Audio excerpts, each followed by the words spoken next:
todas, sejam muito bem-vindos a mais um episódio do nosso podcast Conversas com Propósito. Eu sou André Caldeira, CEO e sócio fundador do Grupo Propósito, sou professor do IBGC e um profundo estudioso interessado nas histórias das pessoas, dos líderes, dos CEOs, dos pensadores, dos donos de empresas familiares.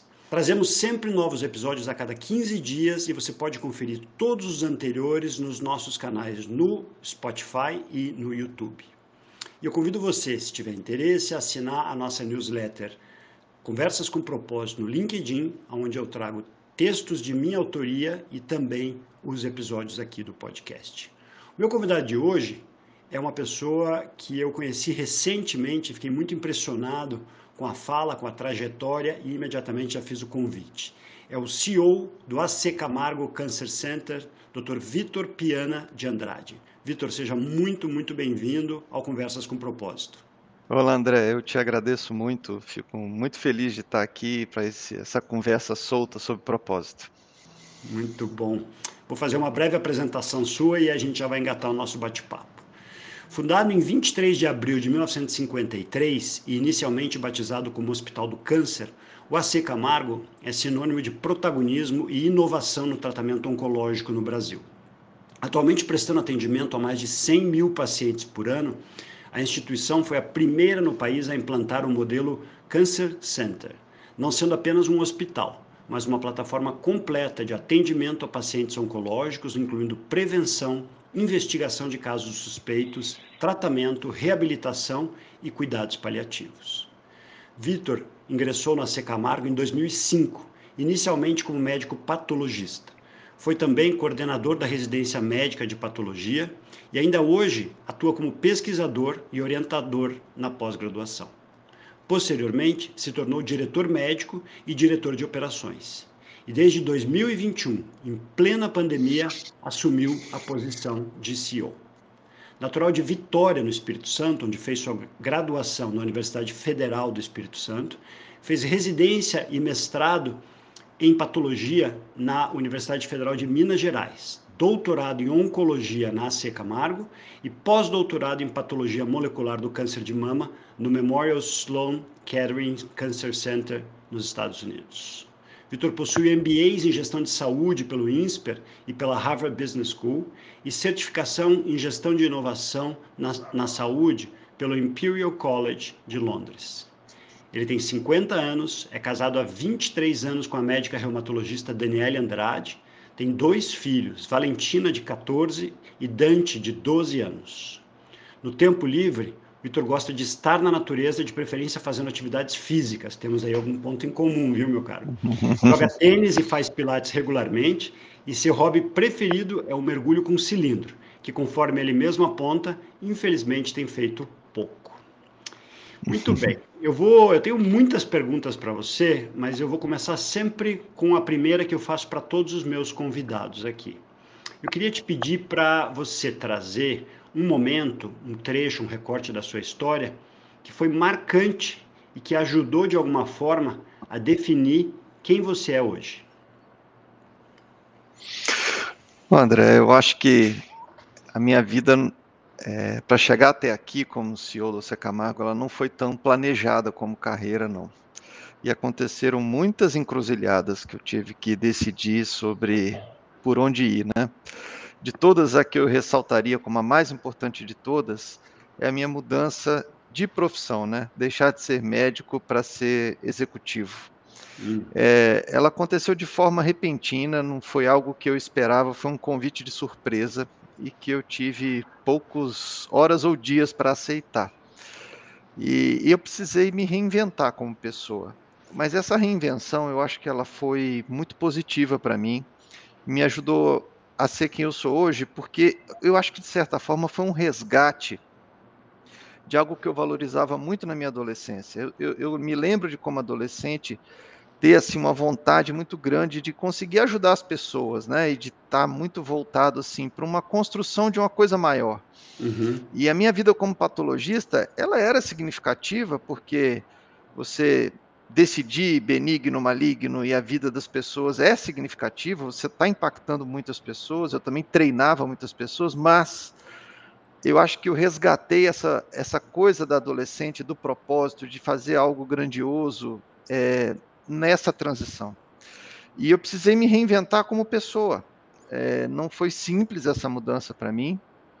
Você pode imaginar, gerir 5.000 pessoas em torno da causa do Oscar Camargo é bem distinto de sentar solitariamente num microscópio, né? Então, lidar com muitas pessoas, lidar com todas as diferenças entre elas, eu precisei voltar para trás, trabalhar autoconhecimento e entender qual era o meu papel frente a toda essa novidade, né, na minha vida que aconteceu ali foi aos 40 anos, né? Então, acho que foi um resgate importante para mim. Eu me sinto muito realizado hoje.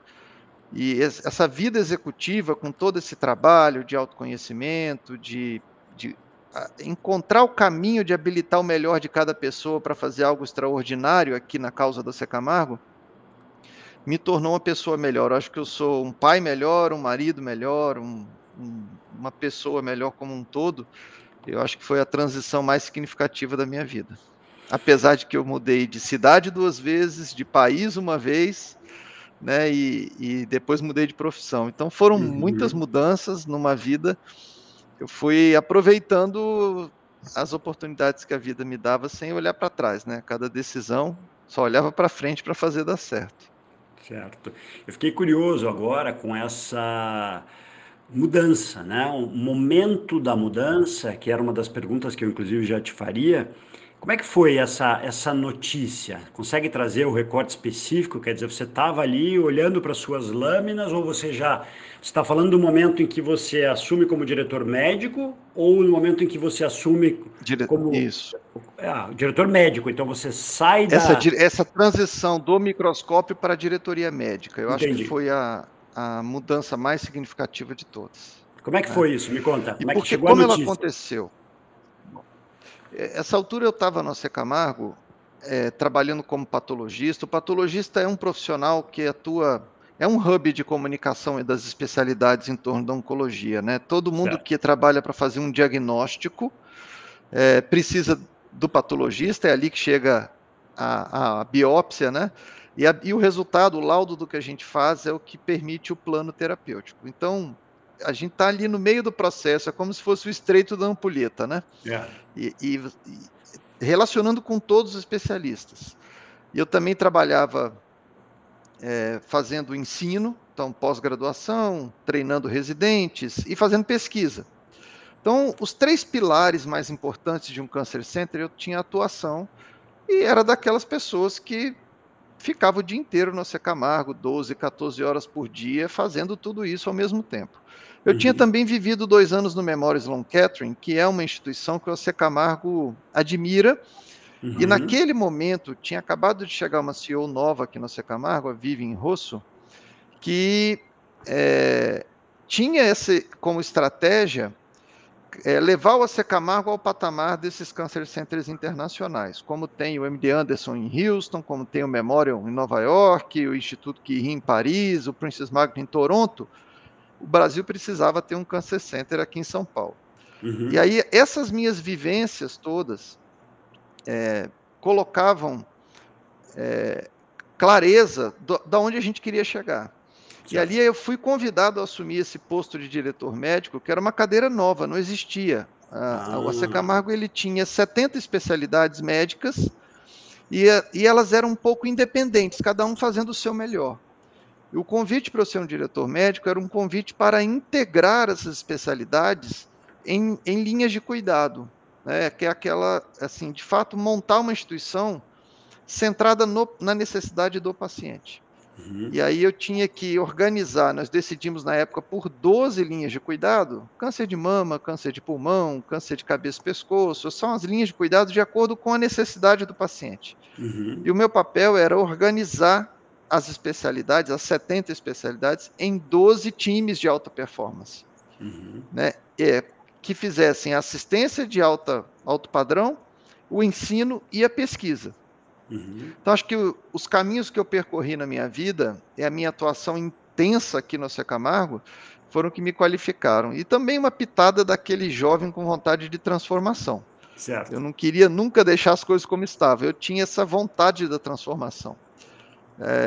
Acho que o convite aconteceu, eu tinha 15 anos de patologia, né, como microscópio, e já me perguntava, será que a minha vida é esta, né? Será mais 15 anos como isto e eu vou ter 30 anos de profissão e aí acabou?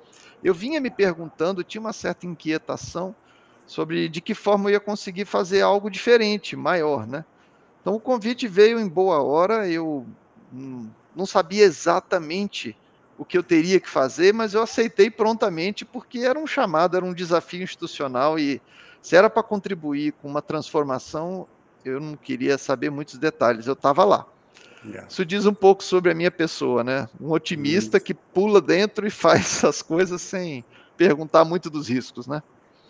Muito bom. Você sabe que recentemente eu saí para jantar com dois casais de amigos e a gente estava celebrando o resultado da esposa desse meu grande amigo, que tinha tido o resultado da biópsia e que tinha tido um resultado negativo. E eu te ouvindo, penso sempre na responsabilidade desse diagnóstico e o quanto ele pode impactar e mudar a vida de uma pessoa e da família. A partir dessa, Essa consciência de um patologista é muito importante, né? e Você aí está você, lidando não com fragmento. ao longo desses anos todos, você acha que é um desafio para um médico patologista seguir enxergando o ser humano e não apenas o recorte ou a célula? Eu acho que é um desafio, sim, André, mas é a diferença entre indivíduos que veem a tarefa a ser feita e as pessoas que veem a visão do todo, né? Certo. A tarefa a ser feita é receber aquele fragmento e laudar, É. mas a visão do todo é qual é o contexto que essa biópsia foi feita, quais são os dados clínicos, quais são os dados de radiologia, como eu interpreto o conjunto das coisas para eu dar um laudo que vai permitir um plano terapêutico a seguir. Quando Certo. você conecta toda essa cadeia, todo esse processo, entende o seu papel dentro do processo como patologista, fica mais fácil você trabalhar 10, 15 anos na profissão e reconhecer os indivíduos que estão por trás daquelas amostras, né? Os laudos, de fato, são registros assinados, né, com validade legal para É. uma vida, né, para uma decisão enorme na vida da pessoa. Então, isso traz uma seriedade muito grande. Eu acho que isso me ajudou também como executivo, porque ao fugir da tarefa e entender o papel do todo do patologista, você estava ali 200 vezes por dia tomando decisões importantíssimas, né? E ali, entre o benigno e o maligno, você vai treinando a tomar decisões e entender também quando as decisões não podem ser tomadas de forma binária. E laudos que falam assim, olha, aqui esta biópsia não permite tomar uma decisão, eu preciso de uma nova amostra, eu preciso de um fragmento maior, eu preciso de discutir mais. Então, é muito importante você desenvolver esta habilidade. Acho que ela me ajuda hoje a tomar decisões também. E voltando um pouco na linha do tempo, o que te levou a fazer a opção pela medicina e mais especificamente pela patologia, então? Perfeito. Eu, como adolescente, de todas as disciplinas da escola, a que mais me encantava sempre foi a biologia. Certo. Compreender a natureza, a perfeição dos seres vivos, né? Como que aquela maquinaria da biologia funcionava, foi o que sempre me encantou mais. E eu cresci numa cidade litorânea, que é Vitória. Naquela época, entre mergulho no mar e assistir os episódios do Jacques Cousteau, eu tinha certeza que eu queria ser biólogo e oceanógrafo, né? Isso como Certo. adolescente. Mas Vitória não tinha faculdade de oceanografia, então meu pai não tinha como me mandar estudar fora, não tinha recursos para isso, né? E o nosso combinado foi que eu ia fazer então medicina e que a coisa do mergulho ia virar meu hobby mais para frente, ou eu deixava para ver depois o que eu ia fazer com isso. Na medicina, no segundo ano eu encontrei a patologia. E a patologia, ela Desculpe te estuda. interromper. E seu pai era médico, não? Meu pai era médico, cirurgião Ah, geral, aham, e ele me inclinou para isso, sem certo. dúvida. né? E aí a patologia é uma disciplina que aparece durante o currículo do curso no segundo ano. E ali a patologia ela vai no microscópio, ela vai abaixo do microscópio estudar as células, estudar os mecanismos, tanto dos normais como das doenças, né? A fisiopatologia das doenças era tudo que eu gostava lá na adolescência, de entender os seres vivos. Então, eu já muito precocemente adotei a patologia como meu campo assim, de aprendizado. Eu usava a patologia para aprender medicina como um todo. E vivia na patologia nas férias e tudo mais. E foram 5 anos ali dentro. Ali eu aprendi a fazer pesquisa, ali eu aprendi a dar aula como monitor, né, do curso. E quando me formei, foi muito natural escolher a patologia como profissão. E dentro da patologia tem vários campos, doenças infecciosas, imunologia, mas a oncologia é, de fato, o campo maior.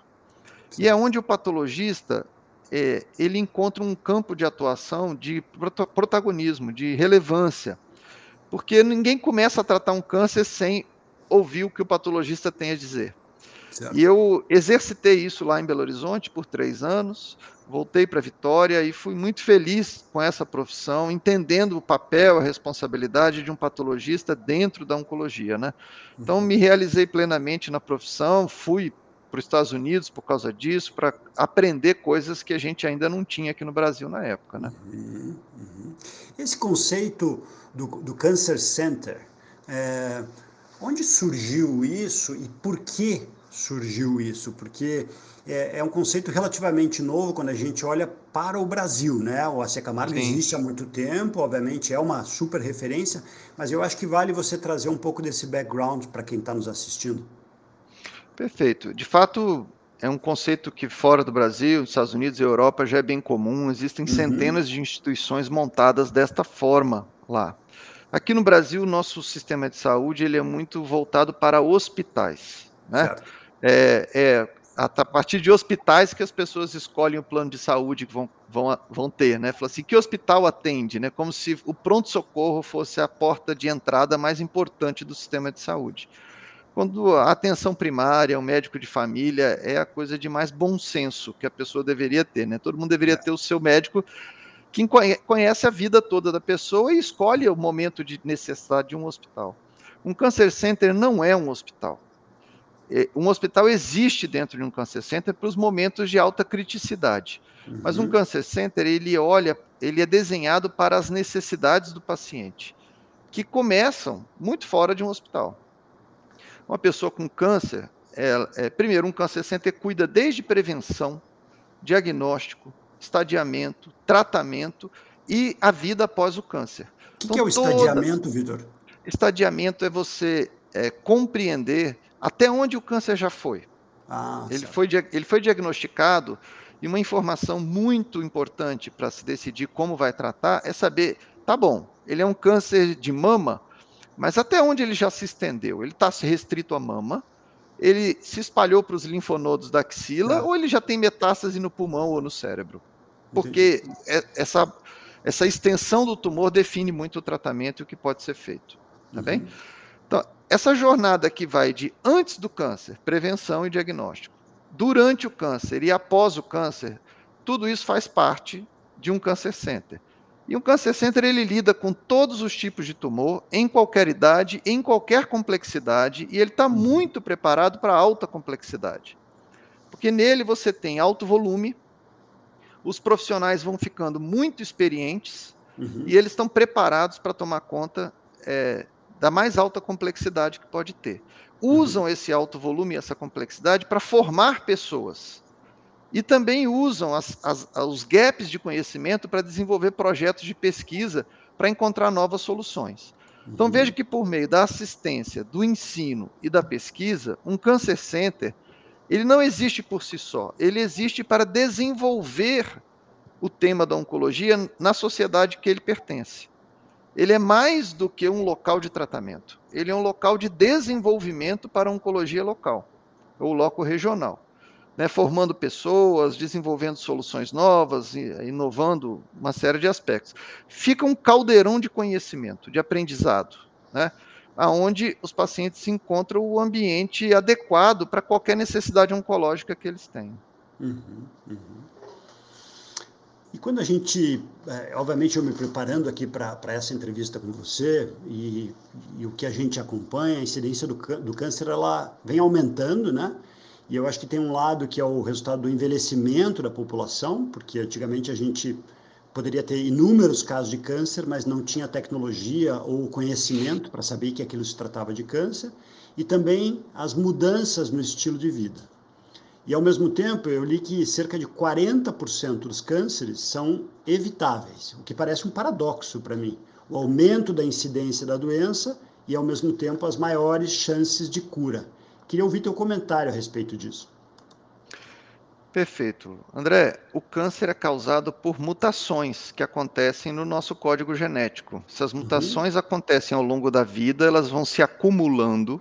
Em um dado momento, elas passam de um ponto, ficam excedentes, né, e transformam aquela célula numa célula com um comportamento muito diferente. Ela prolifera mais do que o normal, ela ganha a capacidade de invadir ao redor, né, do local onde ela existe. Então, esse acúmulo de mutações, ele acontece por exposição a fatores ambientais. Né? Então, a gente se expõe ao sol, a gente se expõe a vírus, a gente se expõe a fumo, ao álcool ou a produtos químicos ao longo da vida. Certo. Como essas mutações elas precisam acumular para poder o câncer acontecer, quem vive mais tem mais chance de ter. O câncer é uma doença de indivíduos acima de 60 anos. Isso é o normal, né? O que a gente sempre viu. Pronto, a pirâmide etária brasileira está se transformando rápida demais. Né? Quando eu nasci era uma pirâmide de fato, né? Você tinha mais jovens do que idosos. Hoje já não é tanto assim, a gente está virando um cilindro. É verdade. Mas não vai demorar muito, até 2050 nós vamos inverter a pirâmide. Nós teremos mais idosos do que jovens. A quantidade de pessoas acima de 65 anos no Brasil vai mais que dobrar. A gente está envelhecendo 16 vezes mais rápido do que a Europa fez no ano passado, se você usar o índice de envelhecimento populacional, no século passado. 16 vezes. Por quê? A gente teve tem os baby boomers, né? Isso. Eles nasceram, um volume enorme, então a minha avó teve 12 filhos, a minha mãe teve 4, eu tive 2, e eu não sei se meus filhos terão 2 filhos. Certo. Só que os indivíduos estão vivendo muito mais. Então era comum as pessoas aos 60 anos, se você olhar a idade dos meus avós, aos 60 anos estava aposentado, né, com pijama listrado, não é, sentado numa cadeira lendo jornal. Hoje, aos 80 anos, você vê indivíduos muito ativos. Por que disso? Porque a gente resolveu as doenças agudas, a gente aprendeu a tratar doença infecciosa, a gente aprendeu a salvar as pessoas de infarto do miocárdio, coloca o stent, vive mais 10 anos, troca a prótese do quadril, a pessoa não cai mais, portanto não morre de fratura. Tudo isso está levando as pessoas a uma idade mais velha, e aí, como somos mortais, alguma coisa precisa acontecer nessas pessoas, e o câncer acontece com muito mais frequência nessa idade, tá certo? Então esse é um fator. Estamos envelhecendo mais, alcançando uma massa de gente maior, alcançando os 80 anos de idade, vai ter mais câncer inexoravelmente. Agora, a gente também está vendo câncer em pessoas mais jovens, essa incidência de câncer em pessoas jovens está crescendo. Porque o câncer é fruto da exposição a fatores ambientais que causam as mutações. E como eu já falei, essa lista, por exemplo, produtos químicos envolvidos em alimentos ultraprocessados, que quando a gente nasceu era ocasional a exposição, hoje uma criança na primeira infância já está recebendo alimentação ultraprocessada quase diariamente. Né? Então, a gente está antecipando a exposição e tornando ela muito intensa ao longo da vida. E aí, os 30, 40 anos de exposição a fatores ambientais estão acontecendo quando? Aos 40 anos de vida, aos 45 anos de vida. Então, o câncer que costumava acontecer após os 60, ele está antecipando um pouco pelo excesso de exposição a fatores ambientais. E 40% dos cânceres, a gente conhece um fator que, se for eliminado, o câncer não acontece. O fumo sozinho é responsável por mais de 20 tipos de câncer diferentes. Né? O vírus HPV por alguns outros tipos de câncer. O HPV tem uma vacina disponível no SUS gratuita, e as pessoas não vão levar os seus filhos para vacinar. O O HPV fumo é é o uma quê? escolha pessoal. É um vírus, HPV é um vírus de transmissão sexual, né, que se você tomar uma vacina entre 9 e 14 anos de idade, quer dizer, quando você ainda não iniciou a sua vida sexual, ele vai te proteger pela vida toda. Certo. E você não vai ter o câncer derivado de um vírus que é de transmissão sexual. E está gratuita, disponível no SUS. Eu já vacinei meus filhos, mas muitos não levam os filhos para vacinar. E depois aparece o câncer, né? O fumo é uma escolha pessoal. Se você vai fumar, você tem que saber que... Então, é nesse sentido que a gente diz, olha, 40% dos cânceres que estão aí são escolhas, né? Proteção solar, excesso de álcool, alimentos ultraprocessados. Aí tem uma gama enorme de situações onde bons hábitos de vida podem evitar 40% dos tumores. Existe um documento da OMS, do IARC, que é o Código Latino-Americano de Prevenção e Controle do Câncer. Este documento ele dá 17 atitudes que cada indivíduo pode fazer para tomar as rédeas da sua vida e evitar o câncer. Nem todo câncer é evitável, André. Alguns casos a gente ainda desconhece a causa, certo? E não, portanto, não consegue evitar ainda. Mas, se você se conhece, conhece o seu corpo, você vai, por meio de precocemente reconhecer os sinais e os sintomas alterados do seu corpo, e você vai detectar no início, e um câncer detectado no início, ele tem salvação, ele tem cura. O tratamento é simples, você volta para a sua vida logo, logo, né, e tem solução. O ruim é a gente conviver com sintomas. Eu estou falando de uma pessoa que tem uma diarreia com sangue, um vômito com sangue, coisas que são anormais na vida da pessoa e ela convive com isso, né? Uma tosse com sangue, ela convive por meses com isso. Não pode, né? Alguma coisa anormal tem que procurar o cuidado. Aqui uma mensagem, então, de utilidade pública para quem tem filhos acima de 14 anos. É válido tomar a vacina? A vacina entre 9 e 14 anos, ela está disponível no SUS para todo mundo. Tá, mas e aí quem tem filhos com mais de 14 anos e a vacina não foi administrada? Vale? Sim, ainda pode tomar. Ela é benéfica, ela pode ser tomada. A partir dos 9 anos é a recomendação do Ministério da Saúde, mas mesmo acima dos 14 anos é hora de tomar. Tá. Fiquei curioso aqui pensando, inclusive nos meus filhos, se já tomaram ou não. Falando um pouco em família, Vitor, e dando aqui um depoimento, eu perdi minha mãe. Você ali acabou de fazer uma descrição da evolução do câncer de mama e, sei lá, 30 segundos você descreveu o quadro da minha mãe. Minha mãe ficou doente, teve um câncer de mama, e aí foi tratado inicialmente com rádio, e depois de uns 3 anos ele retornou bastante mais agressivo, e ela faleceu depois de 6 anos. E foi toda aquela evolução até chegar nos ossos, e aí ela faleceu em 2017. Eu costumo dizer que o único lado positivo dessa doença é a preparação da família quando em estágio avançado, porque eu cheguei a ter uma conversa com ela onde ela me pediu, olha, eu quero morrer em casa, eu não quero sofrer e eu quero ser cremada, sabe? Aquelas conversas absolutamente inesquecíveis, de muito significado, assim, onde você pode se preparar, né? Eu como filho, né? Poder acompanhá-la até o final e cumprir com aquilo que ela quis para acontecer o momento, né, da passagem como ela gostaria. Você acha que esse é um lado positivo da doença e existe algum outro? André, primeiro eu sinto muito, viu, que você viveu com sua mãe. Não é fácil passar por tudo isso, mas eu acho que eu concordo com você. Tendo convivido com oncologia aí os 20 anos, eu acho que uma morte abrupta, seja por um acidente de carro, Isso. algo Um com a ataque violência urbana, cardíaco. um ataque cardíaco, onde você não tem sequer o tempo de perdoar e ser perdoado, ou de Isso. trabalhar o tema, ele faz muito mal às pessoas que não morrem, né? A família, né? Porque você fica preso naquele momento com uma série de Isso. arrependimentos.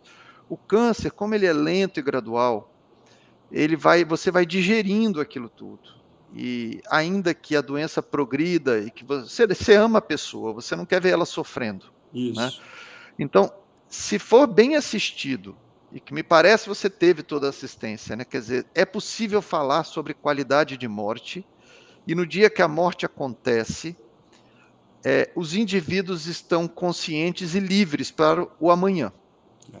né? Acho que o câncer ele permite esse tipo de coisa. Agora, precisa ser bem assistido, né? Precisa ter o apoio psicológico, precisa ter o controle da dor, precisa ter uma série de aspectos é, que, infelizmente, não acontecem em todos os casos, em todas as famílias.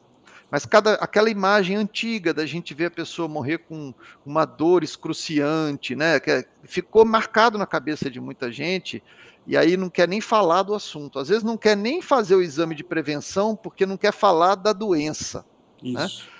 Isso já é coisa muito antiga. Hoje a oncologia consegue fazer indivíduos evoluírem com câncer. Primeiro, é possível você ficar curado, mais de 80% dos casos diagnosticados precocemente a gente consegue curar. Depois, os medicamentos e as tecnologias atuais, eles permitem também que a pessoa com câncer tenha uma vida produtiva, significativa, ativa, né? Uhum, Ainda que você uhum. esteja com o câncer. Sim. E caso a doença saia do controle, ainda assim tem muitas tecnologias, muito cuidado a ser feito, de modo a permitir um fim de vida digno, né? Que indivíduo e famílias compreendam o que está acontecendo, façam suas escolhas e a coisa acontece de forma suave. Então, eu vejo isso acontecendo aqui na instituição, as famílias agradecidas, voltam uma semana depois para agradecer toda a equipe, quer dizer, você fez tudo certo, né? Não houve aquele trauma pesado, você conseguiu fazer com que os indivíduos que não morreram tenham a possibilidade de seguir a sua vida livres, né? Leves, porque Yeah. entendem que o câncer não foi culpa do paciente e tudo que estava disponível foi feito e a gente teve tempo de debater e discutir as preferências todas, né? Yeah. E eu, assim, dando um depoimento pessoal, Vitor, eu lembro que durante o tratamento, minha mãe, em um determinado momento, ela achou que o médico atrasava muito, o onco que estava cuidando dela, e aí ela abandonou e foi buscar um outro, e aí passou um tempo ela voltou para aquele, né? E esse médico ele foi espetacular, porque aqui nos meses finais eu tinha um contato diário com ele e ele foi nos preparando e eu fazia o papel de porta-voz, né, para a família e acompanhando. Na última transfusão de sangue que ela fez, quando ela me pediu que queria falecer em casa, ser cremada e não sofrer, uma conversa muito desafiadora, né, para você ouvir isso da mãe. Mas eu percebo que eu posso falar sobre isso hoje sem me emocionar, porque eu tenho paz em relação a isso, sabe? E tem um ponto que eu queria te ouvir, que é, no momento em que um ente querido, no caso minha mãe, ele falece ou ela falece, a gente tem ali uma dualidade de dor pelo momento da morte, mas de alívio, porque a gente não quer ver a pessoa sofrer. Na hora que E você conscientiza, né, André, que a morte é inevitável. Todos isso, nós vamos morrer. isso, Todos nós vamos morrer. Quando você reconhece que a vida não tem mais um propósito, ela não está uma vida significativa, a pessoa, a única atividade dela é controlar o sintoma da doença, que os sintomas vão ficando cada vez mais intensos, mais frequentes, e a vida passa a ser apenas isto. Você já não quer mais ver a pessoa passar por aquilo, você ama ela. Você é, prefere a morte digna do que o sofrimento contínuo, né? é. E acho que esse olhar de abraçar a família no sentido de dar o suporte, mantendo a humanidade, que é o ponto que a gente falou, ele é muito importante, né? Muito. Porque não ver só o fragmento, não ver só a célula, não ver só o caso, mas ver o ser humano e a família, o entorno que estão ali juntos, né? Perfeito. Trabalhar na oncologia não é matar a célula tumoral, é cuidar do paciente e da família. É, É muito mais do que escolher qual remédio vai dar. Muito é, acima disso, sem dúvida nenhuma. E acho que você vivenciou uma situação de qualidade, é. né, de cuidado com qualidade. Eu acho que isso que todo paciente merece receber. Isso me dá um gancho para uma outra pergunta, agora mudando um pouquinho a direção da nossa conversa. Qual é a importância do autoconhecimento para o médico, um profissional que está sempre acostumado a dar respostas, né, em um mundo com tanta mudança?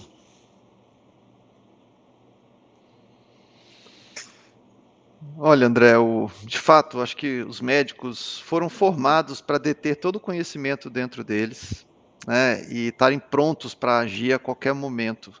É um modelo, é um mindset de formação de pessoas, onde você acredita de fato que você tem que ter tudo dentro de você e ser autossuficiente. A depender da especialidade que trabalha, como é o caso da oncologia, você imagina um cirurgião ou um oncologista ouvindo repetidamente: doutor, você salvou minha vida, doutor, você salvou minha vida. Isso vai trazendo um sentimento realmente de semideus, né? E a medicina tem evoluído demais para que os indivíduos não tenham condição de ter todo o conhecimento dentro deles. Pois A é. carga de conhecimento se multiplicou mais de 10 vezes, né? E cresce, acho que a cada 4, 5 anos dobra o volume de conhecimento na oncologia. Então, isso tem sido uma lição de humildade para todo mundo que está vivendo essa transformação do conhecimento atual. E a construção de times de alta performance, quer dizer, vários especialistas em torno de uma pessoa, porque ninguém é capaz de saber tudo. Aí você precisa, para cuidar de câncer, é uma vila de gente. Né? Você precisa de nutricionista, psicólogo, fisioterapeuta, radiologista, patologista, cirurgião, oncologista clínico, médico nuclear, e assim vai. Né? 40 pessoas, cada um fazendo o seu papel, a sua responsabilidade bem feita, mas reconhecendo que faz parte de um time. Ora, isso é muito similar com o que acontece na área corporativa de empresas, né? Se você quiser Sim. ter sucesso, você vai ter que ter uma integração, você vai ter que ter feedback, você vai ter que ter fóruns, né, de discussão. Então, acho que os médicos eles têm sido desafiados. Né? Os que foram formados há 10, 15 anos atrás, como eu, têm sido desafiados a se transformar. E aí o autoconhecimento é uma etapa fundamental de você reconhecer quem é você, qual é o seu papel no todo, o que você sabe, o que você não sabe, como é que você se apoia no conhecimento dos outros. Tem sido uma geração que os que estão aceitando, né, que estão aprendendo e Isso. fazendo, acho que estão encontrando uma nova felicidade ali no trabalho em equipe.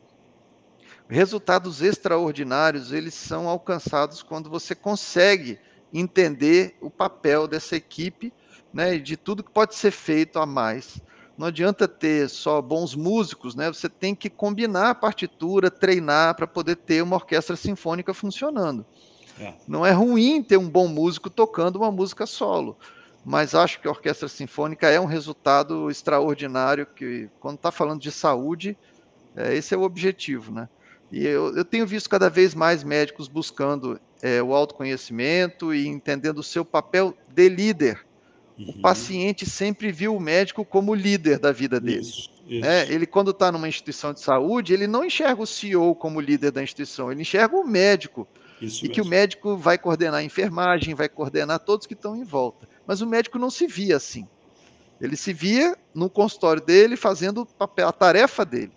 E eu acho que este papel de liderança, ele tem sido cada vez mais exposto, né? E os médicos estão compreendendo e se desafiando. Eu vejo cada vez mais médicos nessa jornada de autoconhecimento e entendendo o seu papel. Muito bonito o termo uma vila de profissionais, né? E aí eu acho que se conecta com a orquestra e se conecta com o conceito de plataforma do Cancer Center. Porque Sim, na perspectiva do paciente ou da família de uma paciente, como foi a minha mãe, a gente tende a ver a figura do médico. E o exercício que você faz de esse aumento da visão sistêmica, ele traz uma oportunidade para ver menos ego e mais eco. Mas isso requer um processo de autoconhecimento e de transformação pessoal do médico, não é? perfeito. Muito Dos gestores também. dos Dos gestores gestores também. também. Porque é comum em ambientes como hospitais, companhias aéreas, universidades, né, onde você tem um conhecimento técnico muito profundo, que tenha uma disputa, né, de egos entre quem detém o conhecimento e quem faz a gestão daquela entrega de valor para a sociedade. Então, Isso. o passageiro de avião também vê o piloto como o dono da coisa toda, né? É verdade, é verdade. E isso vai dando uma vaidade para pilotos, para médicos, para professores universitários. E o CEO tem que compreender, né, e evitar o nós versus eles e colocar um sinal de mais nessa história, criar uma inteligência coletiva que aproveita o melhor do conhecimento profundo e o melhor da gestão para poder ampliar a entrega de valor para a sociedade. Mas eu acho que sim, redução da vaidade é o sucesso, assim, é o elemento fundamental de mudar do ego para o eco, né? Nós estamos falando Isso, aqui do Otto Schammer, né? isso mesmo. É, sabe que tem um outro insight que me vem aqui, que é a compreensão de que você não é a cadeira, você está naquela cadeira. Então, tem um lado Sim, aí de temporalidade, né? Eu queria até pegar o gancho, você comentou do seu momento da mudança, né? De sair do microscópio, da posição de patologista para de gestor, né? Diretor médico, diretor de operações, depois CEO. Quais foram os principais aprendizados? O que que você se deu conta que você não enxergava antes? E uma segunda pergunta, você teria feito alguma coisa diferente se pudesse voltar no tempo? olha, André, é, a, acho que o principal aprendizado dessa mudança, dessa transformação, foi aprender a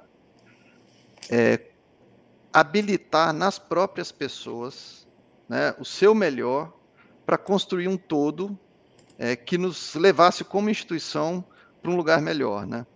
Eu te falei que na minha vida profissional, com eu e o microscópio, né, os meus alunos em volta, era uma vida um pouco mais solitária, mais independente.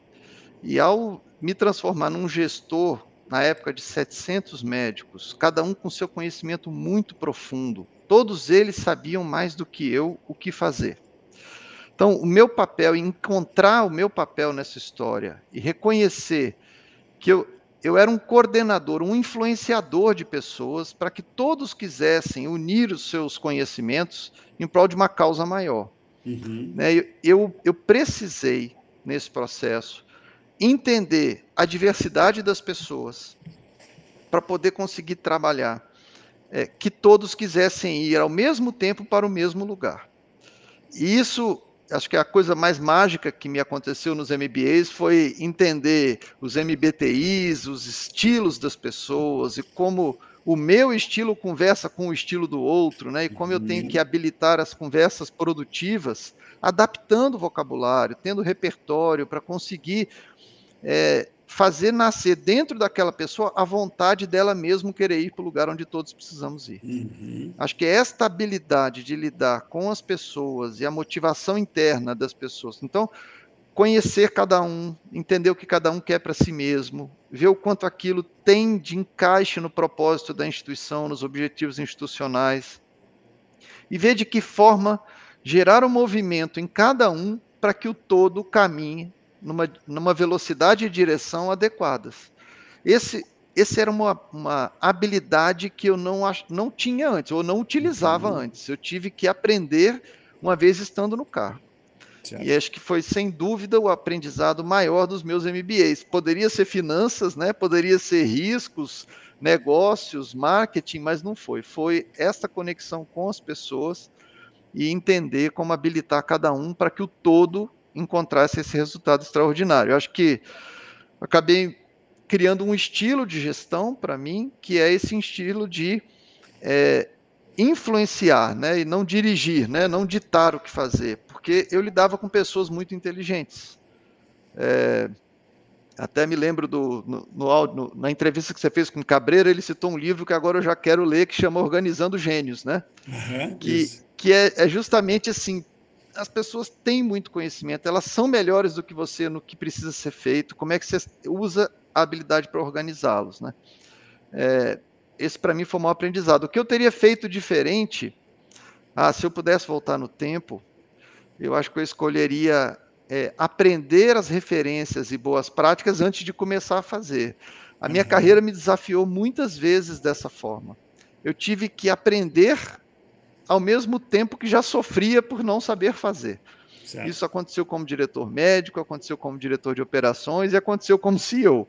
Então, falta de antecipação, né, do que eu precisaria estar aprendendo para estar preparado para o próximo passo. Foi um enorme desafio na minha vida. Por outro lado, acho que aproveitei cada aula como ninguém nos MBAs, porque cada uma delas me ajudou muito. Eu já estava no sofrimento, né, do cargo novo. A decisão de fazer os MBAs foi sua? Foi um convite da instituição? Como é que surgiu? Ao ser convidado para o cargo de diretor médico, eu disse, olha, eu estou muito empolgado, muito animado, mas eu sei o trabalho que me deu chegar a ser o patologista que eu sou. Eu sei o quanto eu estudei. Né? Eu não acredito que eu vou mudar de profissão e agir com bom senso e vai dar certo. Eu acho que eu preciso me capacitar para esse momento. Então, eu aceito, desde que eu tenha o apoio para poder ir para uma formação formal para esse tema. E a instituição tinha já o mesmo pensamento, então o que eu pedi não soou como barganha para o cargo, pelo contrário, falou, não, é isso mesmo que a gente está imaginando, você tem que começar logo esse MBA. Eu comecei no INSPER, e para você ter ideia como a instituição estava me apoiando, antes de eu terminar o INSPER, eu já estava matriculado na Harvard, e eu tive até algum momento de sobreposição aí entre os dois MBAs, o que foi um desafio adicional. Mas para mim era muito importante essa capacitação formal, ganhar referências, network, né? Eu me mantenho conectado com tantos colegas da Harvard como daqui do INSPER até hoje, aprendo muito. Acho que metade do benefício dos MBAs é a rede de relacionamento que fica e o aprendizado contínuo que ela gera. Então, eu valorizo muito o conhecimento formal. Acho que a caricatura de um patologista é um médico cheio de livro embaixo do braço. E eu transferi primeiro, humildade, né, para saber que não dá para fazer algo bem feito sem uma capacitação. Não é bom senso que vai levar a gente a fazer a coisa certa. E acho que foi esse o caminho. Muito interessante te ouvir. Eu fico pensando em várias coisas aqui, correlações na minha cabeça. O primeiro delas é 700 médicos, muitos deles semideuses, e o desafio de passar a liderar essa turma, né? O segundo é o livro do Robert Greenleaf, Liderança Servidora, que é a influência, né, que você pode e deve exercer, porque não tem nada a ver com comando e controle, mas sim se colocar a serviço, que é uma conexão bastante presente na realidade de um médico. E o terceiro é, puxa, eu gostaria de ter me preparado antes para poder começar a fazer, mas eu acho que isso se chama vida, Vitor. É aprender a pilotar em pleno voo, usando a tua metáfora do piloto. Você concorda? Concordo. O meu bem-estar, meu bem-estar no cargo de diretor médico para gerir esses 700 só alcancei no terceiro ano. Certo. Né? Então, o que me fez resistir a tantas dificuldades, porque não foi fácil, né? Os 700 não estavam de acordo que tivesse alguém para liderá-los, eles não tinham, a cadeira não existia antes. Não existia. Então, era a cadeira e depois porque o Vitor, né? Certo. Eu era jovem, tinha 40 anos, e muitos dos meus liderados foram meus professores, né? Sim. Então, era desafiador. Por que eu, então, resisti? Porque como foi na minha vida, a cada dicotomia, a cada escolha profissional, eu não olhava mais para trás, eu só olhava para frente e como é que vai fazer para dar certo para frente. E aí foi o MBA, foi compreender as dificuldades e tirar a vaidade, né? Eu não tinha o cargo para receber uma coroa, eu tinha o cargo para fazer uma transformação. O resultado da transformação era muito mais importante do que de como eles me viam. Eu comecei a instalar um tradutor na orelha. Toda reclamação eu transformava em sugestão. Porque eu falava, olha, essas pessoas estão no C. Camargo, eu conheço elas, trabalhei com elas 15 anos, elas querem a mesma coisa que eu. Essa relação aqui de poder, eu vou fugir dela, porque não é esse o foco da conversa. Não é de poder que nós estamos falando de como é que nós vamos fazer um resultado extraordinário para o paciente. E eu me coloquei no lugar, né, de aceitar que eu não estava acima de ninguém.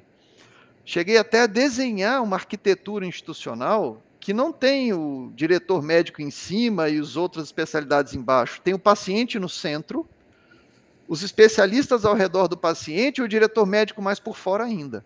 Sei. E depois a gente expandiu isso para toda a instituição, onde o CEO e o conselho são os círculos mais externos de algo que é uma arquitetura funcional. Ela põe o paciente no centro, aqueles que atuam diretamente com o paciente logo ao redor dele, todo o suporte numa camada intermediária e a governança numa camada mais externa.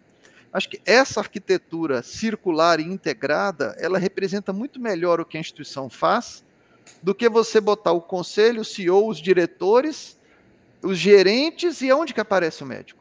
Onde aparece a enfermagem? Né? Ela é uma arquitetura de poder, né? Então, ao jogar fora essa arquitetura vertical e usar uma arquitetura circular, foi o primeiro passo para dizer para todos eles que eu não estava acima de ninguém, o mais importante é o paciente, todos nós estamos aqui por ele, e o que a gente faz é que a parte que cada um faz é parte de um todo. E foi com 3 anos que a gente conseguiu falar a mesma língua, né? E conseguiu, então, a partir daí, já não tinha mais conversa de conflito, tinham conversas de transformação. E, por fim, reconhecer que o conhecimento médico é fundamental, mas ele não basta numa instituição. A oncologia, há 70 anos atrás, quando o Camargo foi fundado, bastava um médico voluntarioso e um bisturi para fazer a cirurgia, que era a coisa mais moderna que tinha. Mas hoje tem robôs para serem adquiridos, tem máquinas de radioterapia, os remédios são caríssimos, requer planejamento. A entrega de valor ao paciente passa por a existência de recursos. E eles são fundamentais, portanto, a gestão dos recursos, a estratégia, o planejamento, a sustentabilidade, são elementos fundamentais para que o médico alcance o seu maior potencial. E a hora que o médico compreende que é um encaixe, né, entre o conhecimento técnico e o conhecimento de gestão, é que vai fazer a coisa brilhar. Não é nem um só, nem outro. Isso nos levou a colocar 240 líderes médicos e corporativos na mesma sala de aula para alinhar o vocabulário e construir uma inteligência coletiva que eu acho que hoje é o motor dessa instituição. Sabe que eu te ouvindo, eu faço uma correlação direta com um episódio, eu tive a oportunidade de entrevistar o Jorge Heusel, não sei se é assim que pronuncia o sobrenome dele, ele é 3ª geração da família da Mercur, do Rio Grande do Sul. E eles são uma empresa que tem um modelo de gestão muito inovador e, inclusive, a posição, ele agora já não está mais nessa posição, mas quando eu entrevistei, não era de CEO, mas sim facilitador de direção.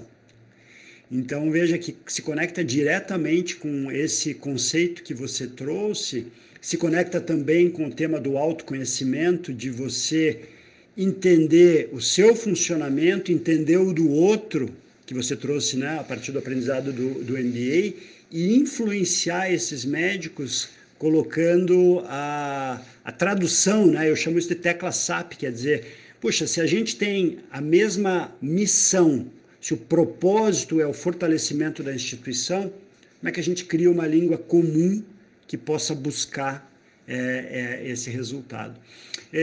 Enxergando como a instituição está inserida no ecossistema, porque nós não somos uma bolha, nós fazemos parte de um todo que tem desafios. O desafio econômico do câncer hoje é muito grande. Sim. As tecnologias chegaram, mas está muito caro, está ficando impagável mesmo para quem tem recurso. Então nós temos que conseguir trabalhar este desafio neste momento. E eu não consigo cortar custos ou reduzir desperdícios sem conversar com o médico o que é que eu posso fazer que não afete a entrega de valor ao paciente. Aí precisa estar trabalhando junto, é uma engrenagem, não tem como. E olhando para o espelho, então, o que você considera as suas maiores qualidades como líder e, ao mesmo tempo, o que recorrentemente você percebe como um ponto de atenção e que ainda precisa desenvolver? Porque a gente sempre fala, né, quando olha para a psicologia da personalidade, você tem o estilo natural e o adaptado. E aí todos temos fortalezas e pontos de atenção. Então, o que que você traria como suas principais fortalezas e pontos de atenção que você fala, puxa, eu ainda preciso aprimorar isso, porque senão eu volto para o que eu já fui. Bom, acho que as minhas principais características são fazer uma gestão por meio das pessoas, né? Acho que como eu te disse, esse foi o meu maior desafio, foi o que eu aprendi, eu diria que virou o meu estilo hoje, que Uhum. eu habilito nas pessoas o que tem de melhor e valorizo muito o resultado da multiplicação dos potenciais individuais, né? E Certo. acho que dedico bastante tempo da minha vida como gestor a garantir que a diversidade está no nível de integração que potencializa o máximo da entrega. Gosto muito de saber que as pessoas estão bem. É muito raro, na visão de um administrador puro, se preocupar com isso, mas para cada paciente oncológico que está aqui, eu preciso ter certeza que quem está cuidando deste paciente está tão bem estruturado psicologicamente que vai suportar toda a carga emocional que um paciente oncológico traga. A história de pôr a máscara em você primeiro para depois ajudar o outro, sabe? Sim. Isso é uma máxima, acho que é da cultura da instituição, que os profissionais precisam estar bem e equilibrados para poder cuidar bem do outro. Eu Uhum. só fiz trazer isso da área clínica para a área corporativa, Certo. né? Muito da minha gestão, eu traço paralelos entre o que é cuidar de um paciente oncológico ou cuidar das pessoas, eu trago para a área corporativa. Então essa é a minha fortaleza. Acho que eu também posso dizer que eu integro muito bem o conhecimento que não é meu. Então eu consigo capturar ideias e conhecimentos de cada um para construir uma visão nova que eu percebo que muitas vezes as pessoas se surpreendem com as ideias. Eu só fiz conectar a ideia dos outros, né? Mas de alguma forma é uma habilidade. Eu acho que juntar tudo que eu escuto de cada um numa ideia nova que termina numa estratégia inovadora. Então, essa área da estratégia dentro das disciplinas de um CEO é a área que eu gosto muito, de criar ideias novas e situações complexas que parecem insolúveis são as que me animam, assim, eu acordo sem despertador pensando na solução. Agora, eu tenho coisas, assim, para aprender, que eu acho que eu vivo me penitenciando. Sou um extrovertido, né? Uhum. Então, costumo falar mais do que ouço, eu acho, nas Uhum. reuniões, e essas ideias, eu sou a caricatura do otimista, né? Estou sempre pronto para fazer uma coisa nova e eu acabo confiando no meu time que eles vão puxar o freio, vão enxergar os riscos. Eu me preocupo menos com os riscos e como CEO não devia, né? Devia estar equilibrando a motivação de fazer com enxergar os riscos, mas acho que eu me dedico menos à leitura de riscos do que eu deveria, né? Então, mas confio muito no time. Eu acho que temos um grupo de pessoas bastante diversas, assim, e chega a ser engraçado ver como pessoas tão diferentes conseguem trabalhar tão bem, né, e entregar tanto. Acho que é a força da diversidade e o respeito, né, às diferenças, às sombras e luz de cada um, que dão o time que a gente tem. Então, eu me apoio bastante naquilo que eu me sinto não tão preparado e tem dado muito certo. Muito bom. Eu já ouvi, inclusive, um agradecimento público seu, a Vicky Bloch, que inclusive foi também minha entrevistada aqui no podcast, a exemplo do Cabreira, que você comentou, e tantos outros. E eu queria te perguntar, você tem um mentor ou mentora de carreira? Onde você busca e encontra inspiração para ampliar o teu estilo de liderança?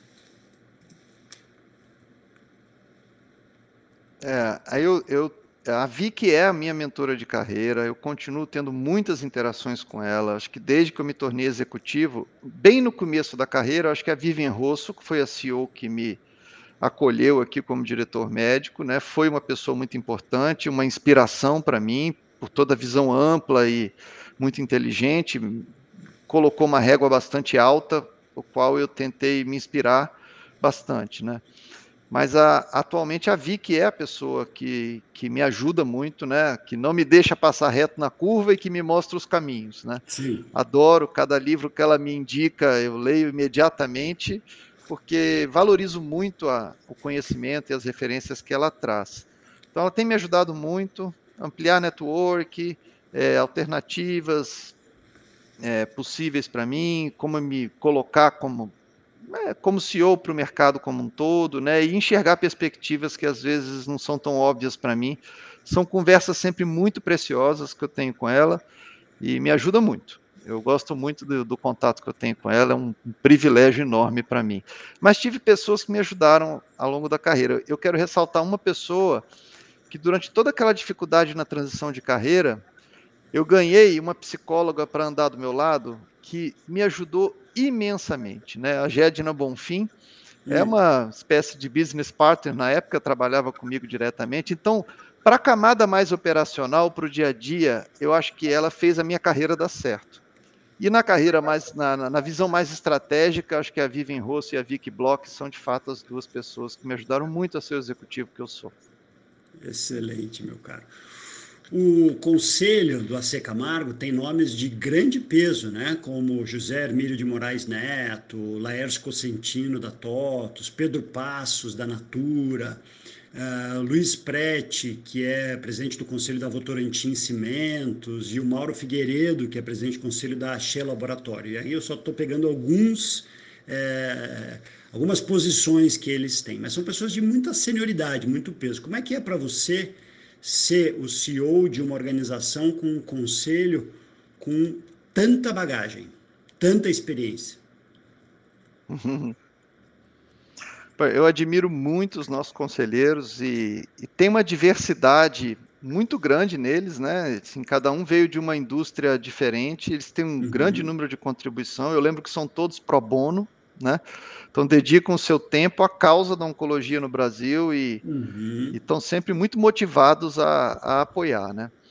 Tem alguns que contribuem há décadas e outros que contribuem há alguns anos, né? É uma relação muito saudável. Acho que eu não vejo um conselho me cobrando, é um conselho que me apoia, lapida, Apoiador. desafia. Isso é muito bom. Acho que a senioridade deles fazem agir assim, né? Eles não estão aqui só cobrando, eles estão de fato apoiando e eu valorizo muito. Eu não conheço outro conselho, esse é o conselho que eu conheço como executivo, e sou muito feliz com eles, né? Um aspecto muito interessante que eu acho que vale a pena trazer é que eu conheço profundamente a oncologia. Eu diria que eu conheço mais o core do nosso business do que eles, né? Ah, Então, posso certamente, né? trazer muitas ideias também. Agora, eles, na sua maioria, vieram do ambiente privado com finalidade lucrativa, e a gente está numa fundação. Certo. Então, isso às vezes também precisa encontrar o equilíbrio. Eu acho que tanto na oncologia quanto a visão sem fins lucrativos é a minha maior contribuição, porque eu tento a todo momento garantir o equilíbrio das decisões, porque a sustentabilidade financeira, que talvez ela é um meio fundamental para o Camargo, mas o que a gente entrega para a sociedade é outra coisa, né? E a gente É. não visa o lucro. Sim. O lucro ele é importante para fazer mais pessoas serem curadas, mais formação de oncologistas para o Brasil, mais pesquisas e causar mais impacto social. E às vezes a vida deles inteira como executivo foi numa visão lucrativa, né? Então, É. às vezes a gente se encontra nesse debate entre o for-profit e o not-for-profit, né, para encontrar o equilíbrio. Muito interessante, e é justamente por isso que eu te perguntei, porque o papel de um conselho, ele é justamente o de direcionar, de apoiar a gestão, né? De, obviamente, monitorar riscos, mas de um jeito construtivo, e não na postura de auditoria. É, e deve ser uma super experiência poder conviver com pessoas de um calibre tão alto, né? Agora, trazendo de novo para o Vitor, à luz de tudo isso que você vem fazendo nesses últimos praticamente 10 anos, desde que você sai do microscópio e vem para o lado da gestão, como é que você mantém o seu equilíbrio pessoal nessa rotina? Eu acho que eu consigo equilibrar bem. Eu tenho uma rotina de exercícios. O meu final de semana eu tento proteger o máximo possível. Eu vivo um pouco na natureza, né? Como eu falei, nos finais de semana. Tem os cachorros e essas coisas todas tiram a gente do ar. Mas eu devo dizer que o que eu faço é muito complexo. O setor da saúde é um dos setores mais agitados que tem da nossa economia no momento atual. Ele é Isso. bastante, é um caldeirão, uma fervura. Mas eu não me estresso tanto, não. Eu acho que eu consigo olhar essa situação toda e até me alimentar um pouco dessa complexidade. Uhum. Não me vejo assim trabalhando no limite mental, cansado, não. Pelo contrário, eu acho que aprendi a lidar com isso e, e faço coisas para me equilibrar, porque eu sei que preciso estar equilibrado, mas não chamo a minha vida de estressante, não. Eu chamo a minha vida de desafiadora e assim, muito excitante, né? Tá vivendo essa transformação da saúde toda, é muita tecnologia, todas essas transformações que a gente tem feito aqui. Começou lá atrás, com uma estratégia em 2015, que eu estou dando continuidade hoje, criando as novas estratégias. Eu acho um barato, né? Então, é comum eu estar, final de semana, sem obrigação nenhuma, estar pensando em coisas para cá. Então, às vezes, estou pedalando, estou remando, mas estou pensando em coisas para cá, porque faz parte da minha animação, né? Do meu otimismo de transformação. Sensacional ouvir isso. E que conselhos você daria, com a bagagem e experiência que tem hoje, para o Vitor lá atrás, com 20 e poucos anos, quando estava começando a carreira, ainda na medicina como patologista, ainda no microscópio? Poxa, André, é, eu acho que o Vitor, de 20 anos atrás, ele não tinha ambição de ser CEO. Eu não imaginava essa trilha de carreira para mim. Eu estava feliz fazendo o meu papel naquele tamanho, né, naquela ambição de trabalho que eu tinha. E a vida foi me apresentando desafios e eu fui sempre surpreendido, primeiro, como as pessoas acreditavam em mim, no meu trabalho, e como elas me davam desafios cada vez maiores que eu mesmo não estava certo que estava pronto. Isso aconteceu, acho que 10 vezes ao longo da minha carreira, e eu fui sempre sido pego de surpresa. Uhum. E se eu tivesse que dar um conselho para o Vitor antigo, investir um pouco mais de tempo para enxergar as alternativas que estão ao seu redor Uhum. e se preparar um pouquinho antes, né? Conseguir antecipar trilhas, né? Acho que o Cabreira fala muito isso, né? Se você Isso, não tiver um plano para a sua carreira, alguém vai ter um plano que vai incluir você no plano dele, né? isso mesmo. E eu devo dizer que então eu pequei 100% nessa história, porque eu não planejei nada do que aconteceu comigo, e acho que se eu tivesse que voltar no tempo, era refletir um pouco mais sobre a carreira, né? E não ir só esperando aparecer. Apareceram coisas boas, eu agarrei, fiz dar certo, mas talvez não tivesse sido assim. Ou talvez teriam oportunidades ainda maiores, né? Que eu Uhum. não vi passar na minha frente. Então, acho que essa reflexão de carreira, você ser o motorista da sua carreira é muito importante, né? E eu não fiz. Se eu pudesse voltar no tempo, teria voltado, me preparado, conversado mais, né, com pessoas mais experientes sobre todas essas opções e talvez tivesse feito ainda melhor. Mas eu sou muito feliz e satisfeito com o resultado que eu alcancei. Muito bom. Vou passar agora para um bloco de perguntas comuns, e são perguntas mais rápidas, estilo ping-pong, sobre propósito, tá? Então, todas as que eu fiz até agora eram somente para você a partir da pesquisa prévia, e agora são pesquisas comuns em todos os episódios. Queria que você completasse para mim a frase a seguir: propósito é. É, para mim, propósito é reunir pessoas em torno de um bem maior. Linda frase. E duas ou três palavras que ajudam a entender o seu propósito pessoal. Acho que ecossistema, porque eu estou sempre enxergando o todo. Uhum. Equilíbrio, porque reconheço que luz e sombra fazem parte desde o indivíduo até os sistemas sociais, né? E legado. Legado. Muito bom. E uma figura de referência na sua vida?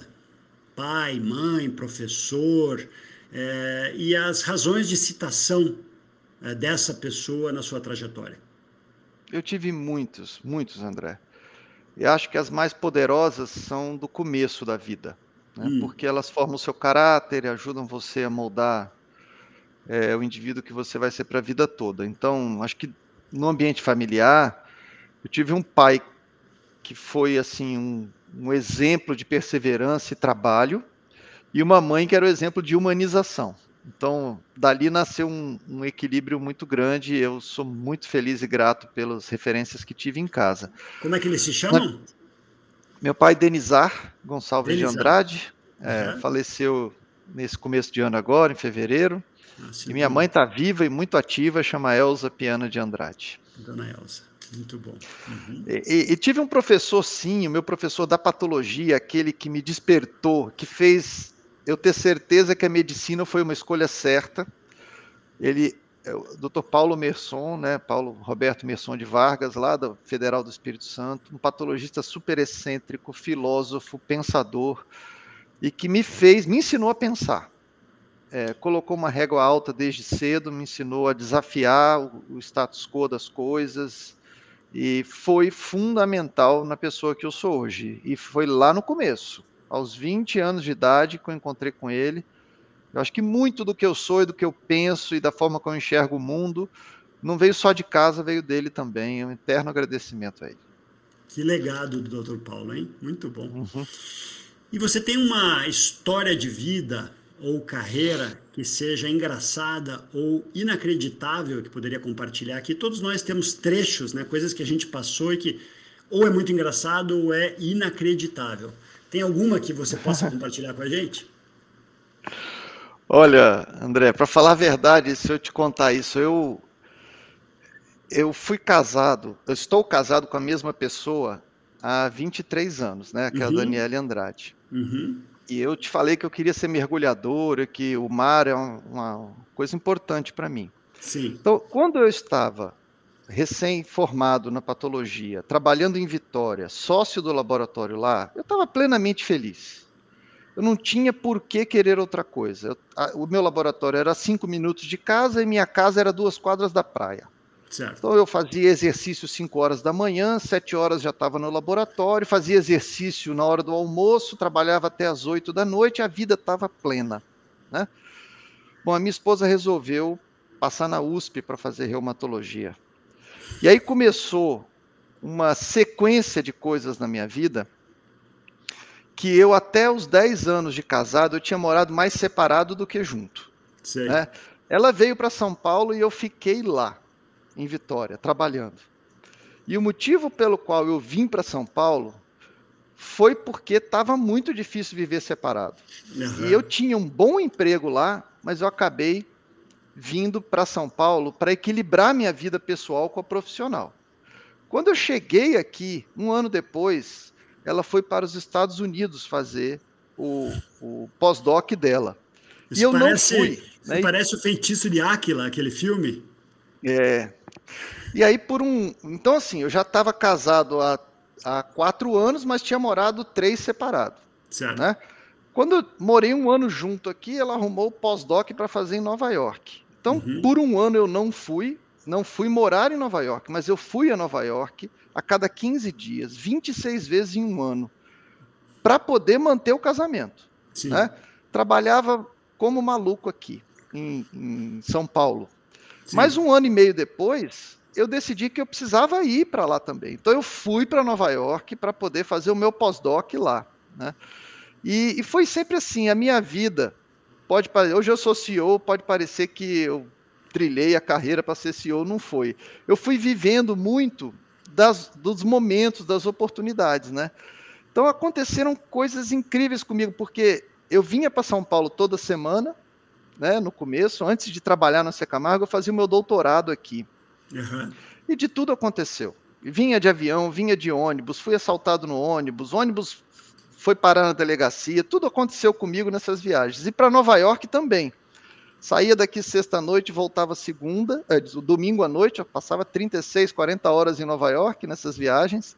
Saía daqui com 36 graus, chegava lá com menos 15. Então você pode imaginar foi muito maluco, né? E aconteceram situações também cômicas, porque era de Vitória, não tinha roupa de frio, né? Tinha que ir para Nova York com -15. Olha, então aconteceu de tudo, parecia o caipira em Nova York mesmo, né? Muito bom. Chegando lá para vivenciar essas coisas todas. E foi uma vida muito corrida, sempre correndo atrás. Então, eu posso dizer que bastante da régua alta que eu tenho na minha vida hoje, eu devo ter seguido os passos da minha esposa, que é médica e pesquisadora. E aproveitei cada oportunidade dessa e transformei, fui juntando coisas na minha carreira, né? E mantendo o casamento, e sou muito feliz com ela. E a gente tem muita história para contar por causa desses encontros e desencontros da vida pessoal, né? Muito bom, doutora Daniele. Minha filha Eu sou... nasceu em Nova York, né? A primeira filha nasceu em Nova York Ah, lá. é? E A Valentina nasceu em criar, Nova York. criá-la lá em Nova York, os dois trabalhando sem nenhum apoio familiar e sem licença maternidade, foi um desafio à parte, né?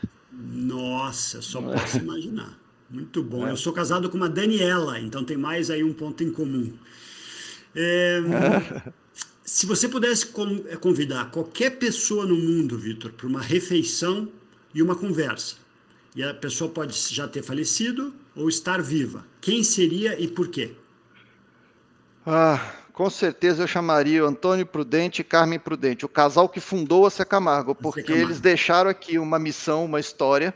Eu estou aqui dando continuidade, mas num sistema absolutamente complexo como o de hoje, eu adoraria poder sentar com eles e debater um pouco sobre os caminhos a seguir para preservar a missão enquanto dá sustentabilidade para a instituição. E Muito tudo que lindo. eu leio sobre eles e sobre as motivações que eles tiveram para fundar essa instituição aqui, eu adoraria conhecê-los. Não tive essa honra e para mim seria um jantar maravilhoso. Muito bom.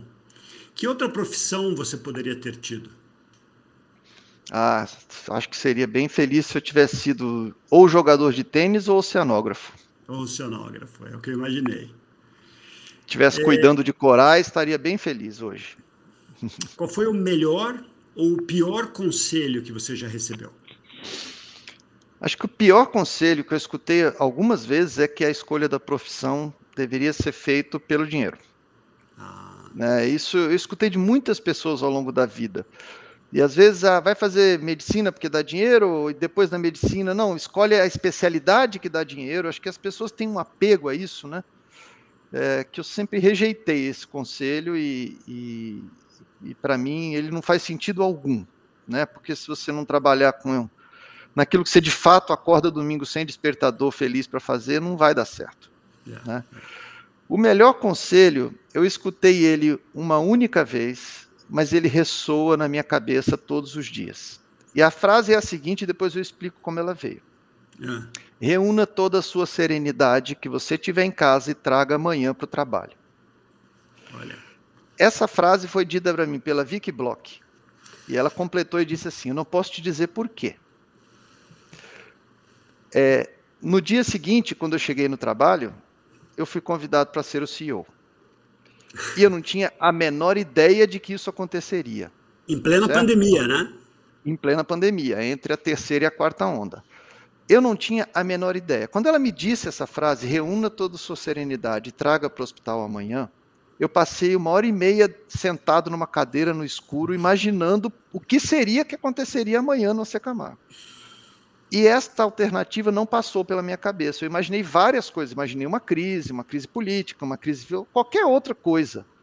Mas não que eu seria chamado para ser o CEO. E eu estava, de fato, muito sereno. E eu acho que essa frase, ela grudou em mim. E ela não sai mais de mim. E não importa o tamanho do problema, eu estou sempre calmo e capaz de analisar as situações da melhor forma. Nunca uma frase foi tão bem colocada e tão útil para mim dali para frente. Muito boa a história. E que pergunta você teria para mim nessa nossa conversa? Bom, você conversa com tanta gente importante e inteligente, eu queria saber como é que você usa essas conversas na sua vida depois. Você sabe que eu virei um colecionador desses recortes, né, Vitor? Então, por exemplo, essa conversa com você, eu trouxe temas, por exemplo, da minha história de vida pessoal, perda da minha mãe, mas também a curiosidade de entender um médico, né, que virou gestor e depois virou CEO. E são tantas histórias, então eu tenho algumas possibilidades de desdobramento desse projeto, que eu, quando comecei, estamos aí há 1 ano e meio, eu não imaginava. Então, por exemplo, comecei a receber convites para fazer conversas com propósito ao vivo nas empresas, em formato talk show, para entrevistar os CEOs, para humanizar a liderança, o CEO ou a CEO, perante o time. Perfeito. Que é uma coisa que eu nunca imaginei e que gosto muito de fazer. Tem outras ideias, como, por exemplo, um livro que eu comecei a gestar esse projeto, porque são recortes tão preciosos. Palestras, né, onde eu falo sobre um líder de verdade e trago recortes das respostas das pessoas. E eu acabo fazendo correlações o tempo todo, justamente pela oportunidade de poder trocar com pessoas como você e com tantos outros, indo além da cadeira, da posição e chegando na história de vida da pessoa, porque é aí que eu acho que a conexão de fato acontece. Mas é uma oportunidade. Legal.